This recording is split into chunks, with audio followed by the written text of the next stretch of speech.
Olá, pessoas! Bem-vindos ao nosso primeiro podcast desse ano de 2021, nosso segundo ano aqui na Contextos Arqueologia Podcasts. E pra gente estrear, a gente vai dar continuidade àquele papo que iniciou no nosso último Nos Bastidores da Pesquisa, onde a gente vai tratar um pouquinho sobre os perrengues que acontecem em campo. Mas, se você não escutou o nosso último episódio, não se preocupa não, vou colocar um fragmento aí pra vocês e a gente inicia novamente o nosso bate-papo. Até mais!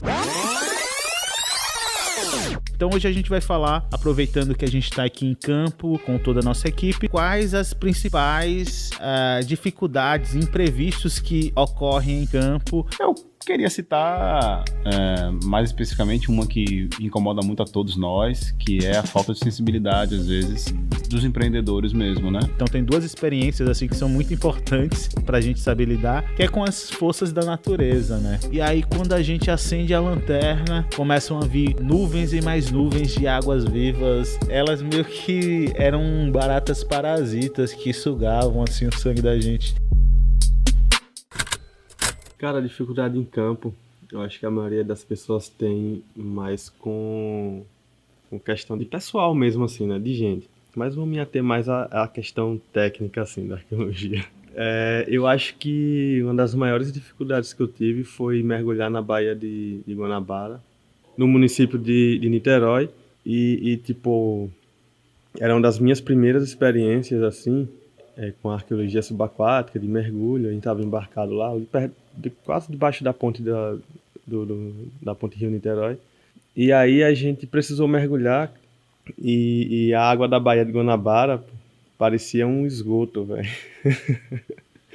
E aí a visibilidade era horrível e era uma água suja, cheia de lixo, pô.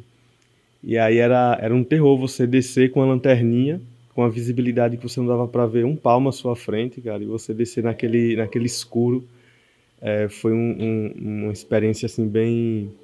Não sei, é uma mescla desagradável com aquela questão da curiosidade, né? De você tá se sentindo bem por estar, sei lá, matando a curiosidade. Você tá mergulhando em um lugar diferente, mas ao mesmo tempo num lugar bem desagradável, porque parecia, sei lá, um canal, cara. O lixo do Rio de Janeiro todo passava ali, né, praticamente. Da cidade lá do Rio. Também eu tive outra dificuldade, assim, em Minas Gerais, com os projetos de caverna que a gente estava tendo lá, inclusive com a Contextos e tal. E a gente estava fazendo um mapeamento de número de sítios arqueológicos lá numa mineradora, né? Estava fazendo levantamento de sítios lá. E aí tinha lugares que a gente tinha que passar, cara, que às vezes tinha que atravessar uma caverna e, tipo, nunca tinha entrado numa caverna na vida. E aí eu caí de paraquedas bem em um lugar onde tinha, sei lá, dezenas de cavernas, cara. E aí no começo batia muito medo de você passar às vezes o dia inteiro sem ver a luz do sol. Às vezes passava o dia inteiro, mesmo chegava às 8 horas da manhã em campo, saía umas 5 da tarde, só vendo luz de lanterna, cara, que você não saía de dentro do buraco. Porque aí você estava lá, às vezes, procurando ou tentando achar um lugar para transpor, um local para acessar outros locais, e era um labirinto de cavernas. Então, a questão de você ficar com medo de se perder lá dentro, de, sei lá, até animais peçonhentos, que lá é uma região que tem muito, né? Cascavel, cobra-coral e tudo. Então, era bem complicado, e às vezes a equipe era reduzida também, então ia só eu, mais uns 2 ou 3 colegas, então a gente tinha que montar uma estratégia bem precisa, de horários, de comunicação, entendeu? Às vezes de gestos, até gritos mesmo que a gente dava, padrões de sons que a gente emitia para poder dizer em que situação a pessoa se encontrava, né? E a gente tinha que planejar isso tudo antes do campo para poder aumentar a segurança, já que era um local bem, bem hostil, né? Então acho que essas duas experiências de campo assim foram bem desafiadoras, assim, bem, bem complicadas, mas acho que foi isso aí mesmo. Pô, bacana. Realmente, mais uma experiência aí onde um ambiente estranho, né, leva a gente a se desafiar, né, e saber como lidar com isso, compreender, criar estratégias. Eu acho que um ponto que o me falou importante, que tem muito a ver com arqueologia subaquática, e ele falou aí pro caso de cavernas, é o planejamento, né. Nada a gente faz por aventura, vou fazer, sem a gente sentar com a equipe, planejar, discutir, ver os riscos que aquela atividade pode ter e ver como como lidar, né, com essa situação, que eu acho que é o ponto do questionamento que foi feito aí pra gente. Trazer mais uma contribuição aqui. Roberval, o que você tem a dizer aí pra gente?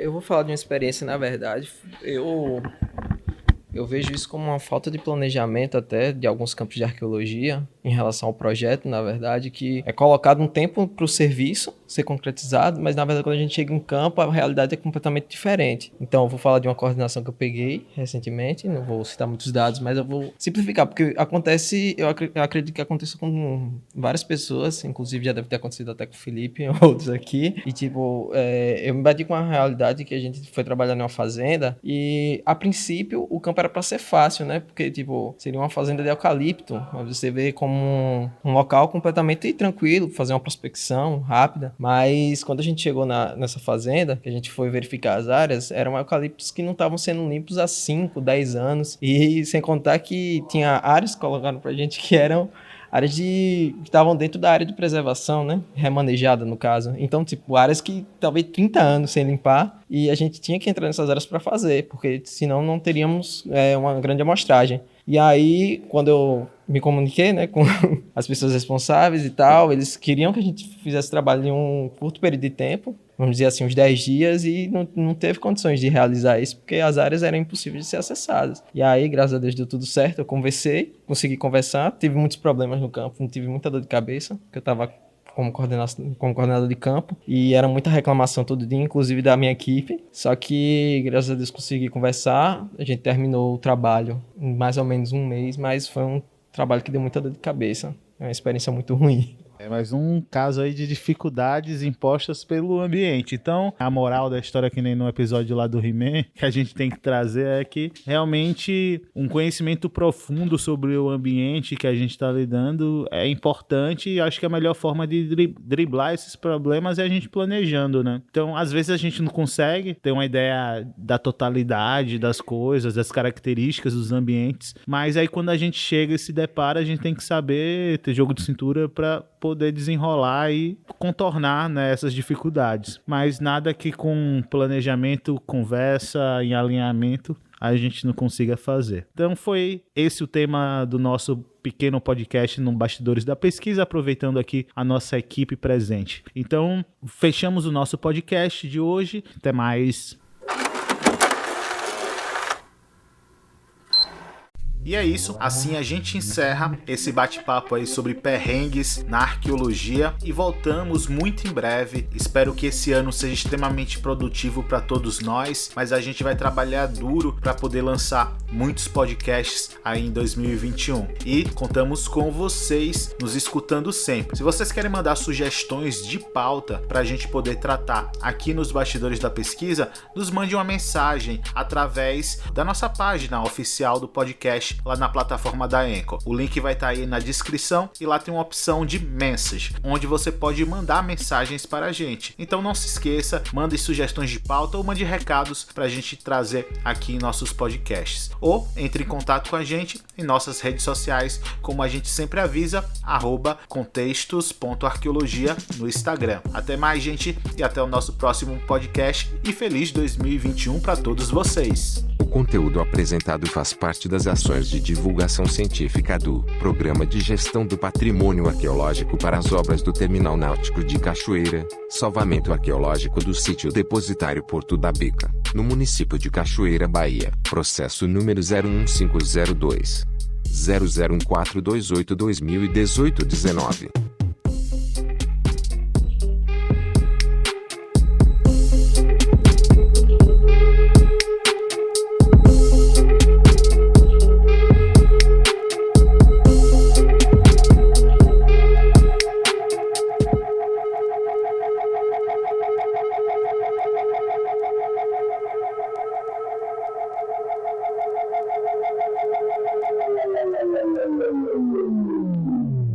Contextos Arqueologia Podcast.